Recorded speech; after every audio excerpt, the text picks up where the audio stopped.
रात के 2 बज रहे हैं। कमरे की बत्ती बुझ चुकी है। बाहर सब कुछ शांत है। सड़क पर कोई आहट नहीं है। हवा भी जैसे सो गई है। आसपास की दुनिया अपनी थकान मिटा रही है। पर तुम्हारे भीतर भीतर एक पूरा शहर जाग रहा है। विचारों का एक शोर जो पल भर के लिए भी रुकने का नाम नहीं ले रहा। तुम आंखें बंद करते हो और एक तस्वीर सामने आ जाती है। कोई पुरानी बात, कोई ऐसा शब्द जो किसी ने सालों पहले कहा था, या फिर आने वाले कल की कोई चिंता। तुम करवट बदलते हो। तुम खुद से कहते हो कि अब मुझे सो जाना चाहिए। तुम सोने की कोशिश करते हो। लेकिन क्या तुमने कभी ध्यान दिया है कि जब तुम विचारों को रोकने की कोशिश करते हो तो वे और तेज हो जाते हैं, जैसे कोई उलझा हुआ धागा जिसे तुम जितनी जल्दबाजी में सुलझाने की कोशिश करते हो उसमें उतनी ही और गांठें पड़ जाती हैं। आखिर ये हो क्या रहा है? ये शोर कहां से आ रहा है और क्यों आ रहा है? क्या सच में तुम सोचना चाहते हो, या फिर ये सोच अपने आप चल रही है और तुम बस इसके शिकार हो गए हो? जरा रुक कर इस बात को महसूस करो। तुम एक विचार नहीं चुनते, विचार तुम्हें चुनता है। वो बस आ जाता है, कहीं से भी, किसी भी समय। तुम बस यूं ही बैठे हो, चाय का कप हाथ में है, और अचानक मन में ख्याल आता है कि आज से 5 साल बाद तुम्हारा क्या होगा। अगर सब कुछ गलत हो गया तो? अगर तुम अकेले रह गए तो? अगर तुम्हारी वो योजना सफल नहीं हुई तो? और देखते ही देखते वो चाय ठंडी हो जाती है। तुम वहीं बैठे हो, उसी कुर्सी पर, लेकिन तुम्हारा मन तुम्हें किसी भयानक भविष्य की यात्रा पर ले जा चुका है। एक ऐसा भविष्य जो अभी तक बना ही नहीं है। क्या ये सच नहीं है? हम उस दुनिया में सबसे ज्यादा दुख भोगते हैं जो हकीकत में है ही नहीं, जो सिर्फ हमारे मन की एक उपज है। पर मन ऐसा क्यों करता है? वो तुम्हें शांति से इस पल में क्यों नहीं रहने देता? जरा पीछे मुड़कर देखो। बचपन से ही हमें एक बात सिखाई गई है, सोच समझकर काम करो। हमें सिखाया गया है कि सोचना एक हथियार है जो हमें दुनिया के खतरों से बचा सकता है।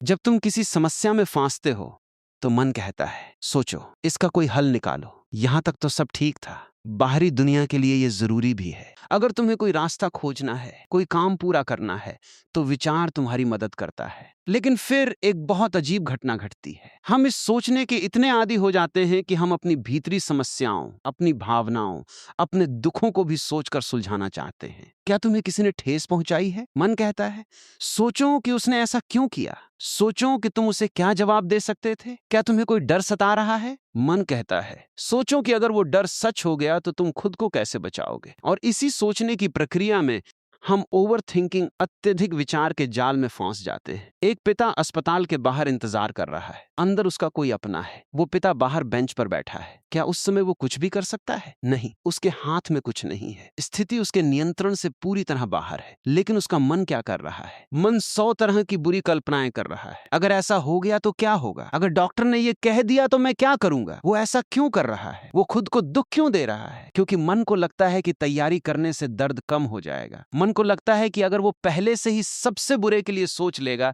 तो उसे अचानक से चोट नहीं लगेगी। लेकिन क्या सच में ऐसा होता है? क्या बुरा वक्त आने पर दर्द कम होता है? नहीं, होता सिर्फ ये है कि वो पिता एक बार नहीं, 100 बार उस दर्द को अपने मन में जी लेता है। विचार हमें कभी दर्द से नहीं बचाते, वे सिर्फ दर्द की अवधि को बढ़ा देते हैं।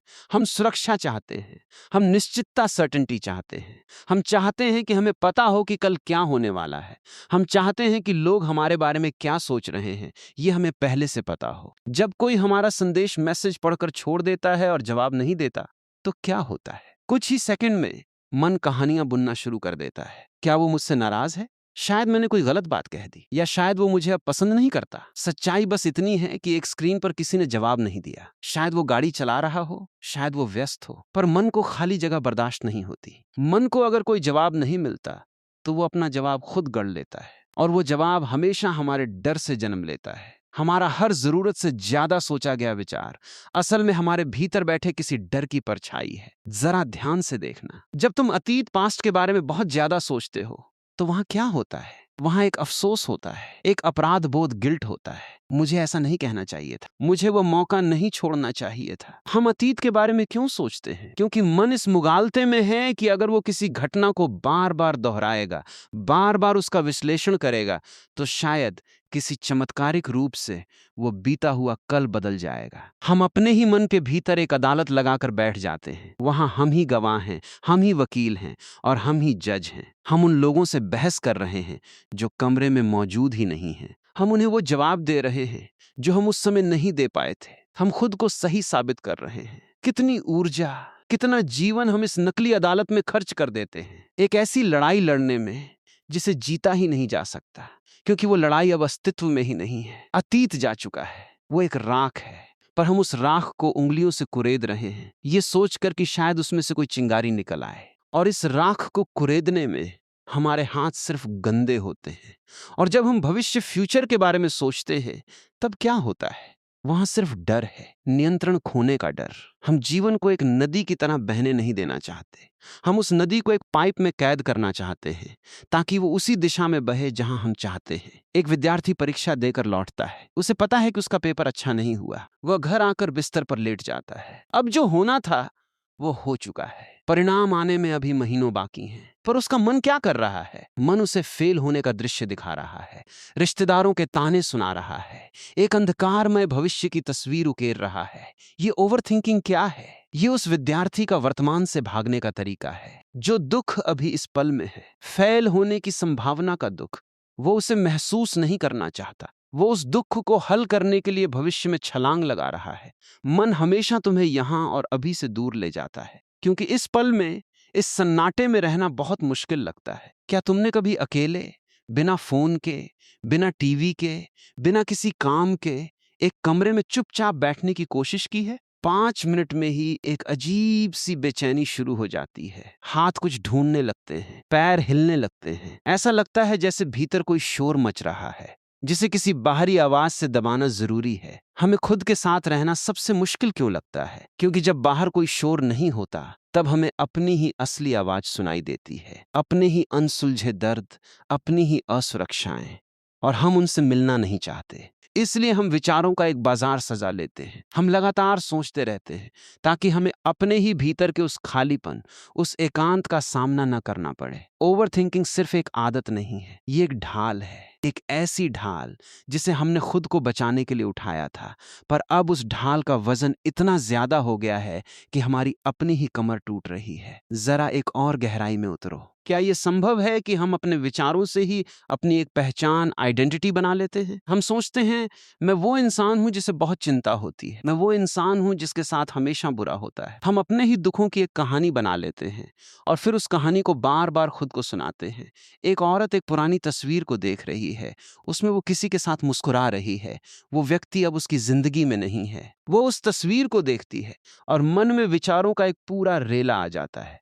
वो समय कितना अच्छा था, अब मेरी जिंदगी में कुछ नहीं बचा। क्या मुझे कभी दोबारा खुशी मिलेगी? तस्वीर सिर्फ एक कागज का टुकड़ा है, उस पर कुछ रंग छपे हैं, पर मन उस कागज के टुकड़े से एक पूरा जहर तैयार कर लेता है और उसे पी लेता है। यहां दुख उस व्यक्ति के जाने का नहीं है, वह तो कब का जा चुका। यहां दुख है उस कहानी का जो मन अभी बुन रहा है। मेरी जिंदगी अब खाली है, ये कहानी। क्या हम अपने ही विचारों के कैदी नहीं बन गए हैं? एक ऐसी जेल जिसकी दीवारें किसी ईंट या पत्थर से नहीं बनी हैं, जिसकी दीवारें सिर्फ हमारी अपनी कल्पनाओं से बनी हैं। और मजे की बात यह है कि इस जेल के दरवाजे पर कोई ताला नहीं है, दरवाजा खुला है, पर हम बाहर नहीं निकलते। हम क्यों बाहर नहीं निकलते? क्योंकि हमें लगता है कि अगर हमने सोचना बंद कर दिया, अगर हमने चिंता करना छोड़ दिया, तो सब कुछ बिखर जाएगा। हमें लगता है कि ये जो हमारा सोचना है, यही तो दुनिया को संभाले हुए है। अगर मैं अपने बच्चे की चिंता नहीं करूंगा तो वो बिगड़ जाएगा। अगर मैं अपने भविष्य के बारे में नहीं सोचूंगा तो मैं बर्बाद हो जाऊंगा।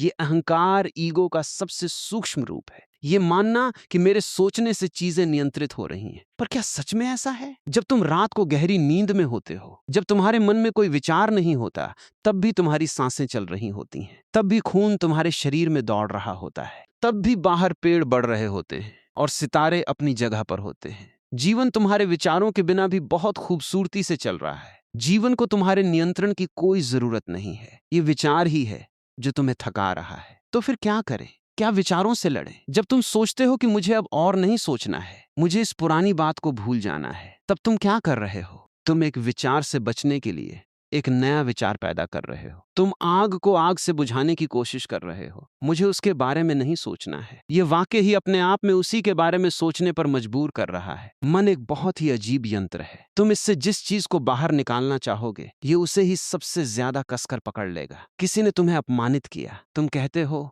मैं इस बात को भूल जाना चाहता हूं, और तुम पाओगे कि अगले 10 दिन तक तुम्हें सिर्फ वही बात याद आ रही है। उठते, बैठते, खाते, पीते, वही चेहरा, वही शब्द। क्यों? क्योंकि संघर्ष, कन्फ्लिक्ट विचार को ऊर्जा देता है। जब तुम किसी विचार से लड़ते हो तो तुम असल में उसे अहमियत दे रहे हो, तुम उसे सच मान रहे हो। जैसे ही तुम कहते हो ये विचार बुरा है, मुझे इसे रोकना है, तुमने उस विचार को जीवन दे दिया।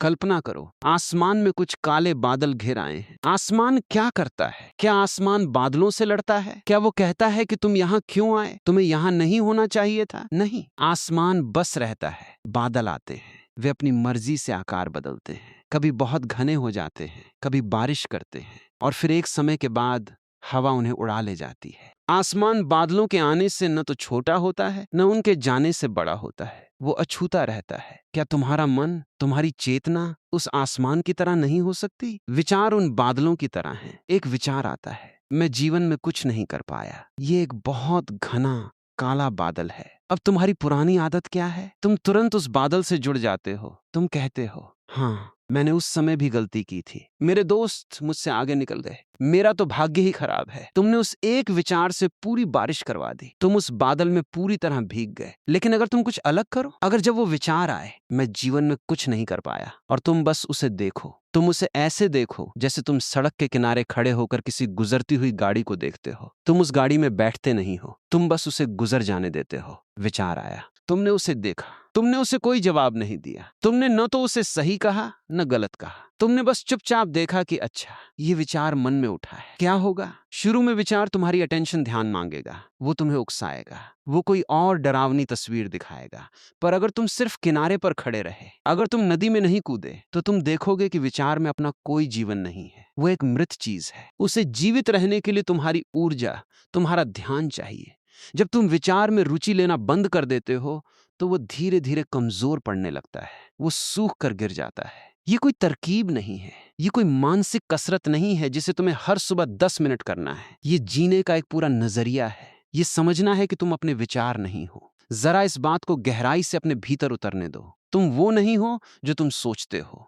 विचार तो बस धूल के कण हैं जो तुम्हारे अनुभवों, तुम्हारी यादों और तुम्हारी कंडीशनिंग संस्कारों से उड़कर तुम्हारे मन की स्क्रीन पर आ गए हैं। अगर कल तुम्हें किसी और देश, किसी और माहौल में पाला गया होता तो तुम्हारे विचार बिल्कुल अलग होते, तुम्हारी चिंताएं अलग होती, तुम्हारा धर्म, तुम्हारी मान्यताएं सब अलग होती।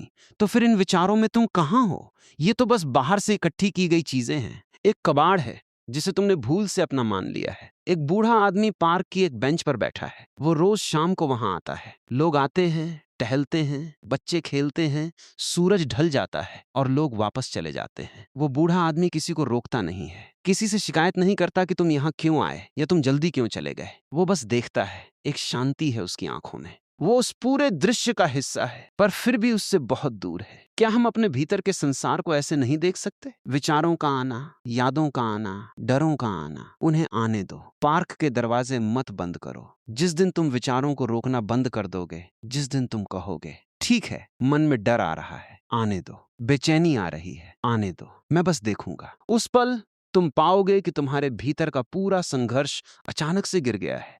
और जब संघर्ष नहीं होता, जब कोई लड़ाई नहीं होती, तब एक बहुत ही गहरी, बहुत ही पवित्र खामोशी